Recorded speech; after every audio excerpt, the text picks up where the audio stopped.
మహాగణాధిపతయే నమః. శ్రీమాత్రే నమః. వెల్కమ్ టు ఎయిట్ భక్తి ఛానల్. పరివర్తన ఏకాదశి. ఈ పరివర్తన ఏకాదశి మనం చూసుకున్నప్పుడు సహజంగా మనకి సంవత్సరానికి 24 ఏకాదశులు ఉంటాయి. అంటే మనకి మాసానికి వచ్చి 2 ఏకాదశులు. ఒకటి శుక్లపక్షంలో వచ్చే ఏకాదశి, 2 బహుళపక్షంలో వచ్చే ఏకాదశులు. ఈ మనకి వచ్చే 24 ఏకాదశులకి కూడా మనకి వాటికి తగ్గ కథలు, వాటి మహిమ అనేది ఉండడం అనేది జరుగుతుంది.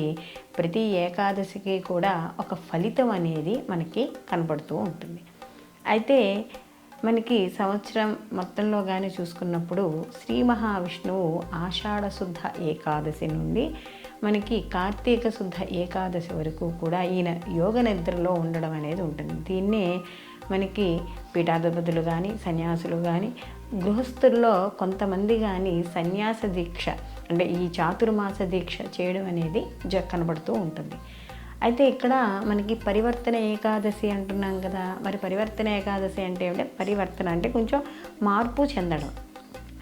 స్వామివారు ఇక్కడ అంటే ఈ పర్టికులర్గా మనకి భాద్రపద మనకి శుక్ల ఏకాదశి నాడు మనకి స్వామివారు మనకి ఈ కాస్త మార్పు చెందడం అంటే కదలడం అనేది కనబడుతూ ఉంటుంది.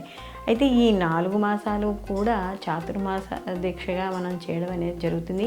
ఈయన యోగ నిద్రలో ఉంటాడు అని చెప్తారే కానీ ఈయన ఆ యోగ నిద్ర అంటే ఏమిటి అంటే ఆయనకు ఒక తపస్సు, ఆయన తపస్సు చేసుకుంటూ ఉండడం అనేది జరుగుతుంది. అంటే ఒక కుడివైపు ఒక 2 నెలలు, ఎడమవైపు ఒక 2 నెలలు ఈయన శయనించడం అనేది జరుగుతుంది. అంటే కుడి నుండి ఎడమకి ఈయన పరివర్తనం చెందడం అనేది ఈ భాద్రపద శుక్ల ఏకాదశి నాడు జరుగుతుంది. కాబట్టి ఈ ఏకాదశి నాడు మనకి ప్రతి ఏకాదశికి ఎలా అయితే మనం నియమంగా ఉంటామో అలాగే ఈ ఏకాదశికి కూడా ఎవరైతే మనకి ఉపవాసం చేయగలే శరీర దృఢత్వం ఉండి కూడా చెయ్యకపోతే అది మహాదోషంగా పరిగణింపబడుతుంది.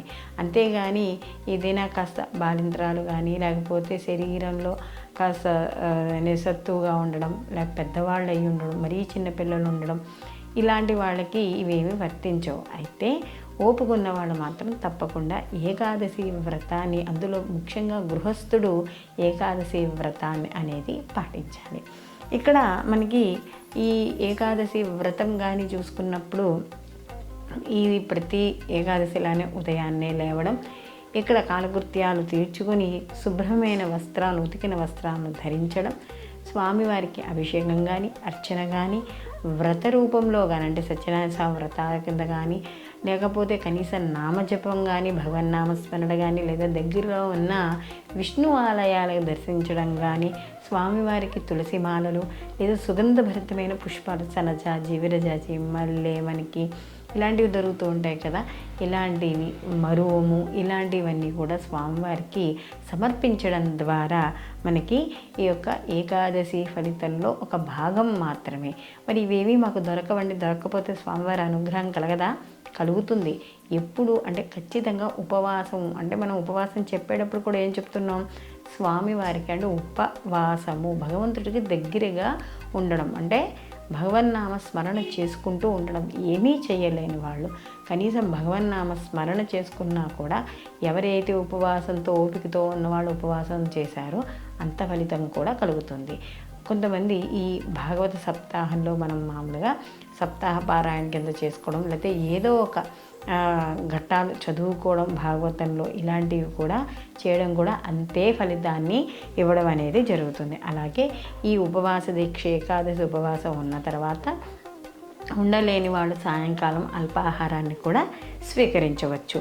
అలాగే ఈ అయిన తర్వాత మరునాడు ద్వాదశి పారాయణ చేసుకోవాలంటే ఇక్కడ ద్వాదశి గడియలు ఉండంగానే వెళ్ళకుండానే ఆహారాన్ని స్వీకరించాలి. అలాగే ద్వాదశి మన్నాడు మనకి వామన ద్వాదశిగా మనం చెప్తాం కాబట్టి ఇక్కడ వామన చరిత్ర పారాయణ చేసుకోవడం ద్వాదశి నాడు ఇలాంటివి చేసుకోవడం ద్వారా మనకి ఈ పరివర్తన ఏకాదశి ద్వారా వచ్చే ఫలితం ఏదైతే ఉందో ఆ ఫలితాన్ని పొందడం అనేది జరుగుతుంది. స్వచ్ఛమైన స్ఫటికలింగాలు, సాలగ్రామాలు అలాగే రుద్రాక్షలకి ఈ కింద నెంబర్ని సంప్రదించగలరు.